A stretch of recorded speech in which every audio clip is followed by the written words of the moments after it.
আমি এখন আছি রাজধানীর কারণ বাজারে। আমি যে বাজারটিতে আছি এটা কারণ বাজারের যে মশলার বাজারটি আছে এখানে।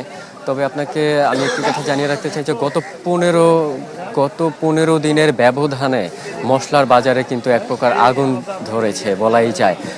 কারণ যেই কিশমিশ 15 দিনের আগে বিক্রি হয়েছিল মাত্র 700 টাকা দরে, সেই কিশমিশ এখন বিক্রি হচ্ছে 900 টাকা কেজিতে।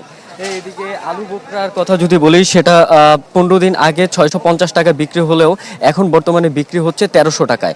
জিরা বিক্রি হচ্ছে 650 টাকায়।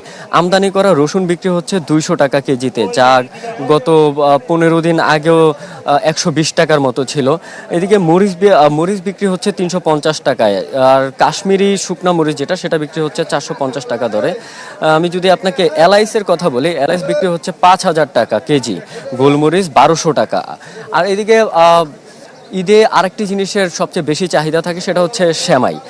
লাচ্ছি সেমাই যেটা খোলা বাজারে বিক্রি করা হয়, সেটার কেজি হচ্ছে 180 টাকা।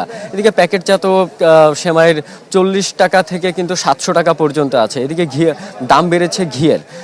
1520 টাকা বর্তমানে ঘি বিক্রি হচ্ছে, যা গত 10-15 দিন আগেও যার দাম অনেক কম ছিল। সব মিলে আসলে বলা যায় যে আমদানি করা যেই পণ্যগুলো রয়েছে মশলার, সেই পণ্যগুলোর দাম কিন্তু বর্তমানে অনেক বেশি বেড়ে গেছে বলে আমাদেরকে খুচরা ব্যবসায়ীরা বলছিলেন। তারা বলছিলেন যে আমদানিকারকরা যুদ্ধের দোহাই দিয়ে এই পণ্যগুলোর দাম বাড়িয়েছেন, যদিও জি, ধন্যবাদ আপনাকে সৌরভ।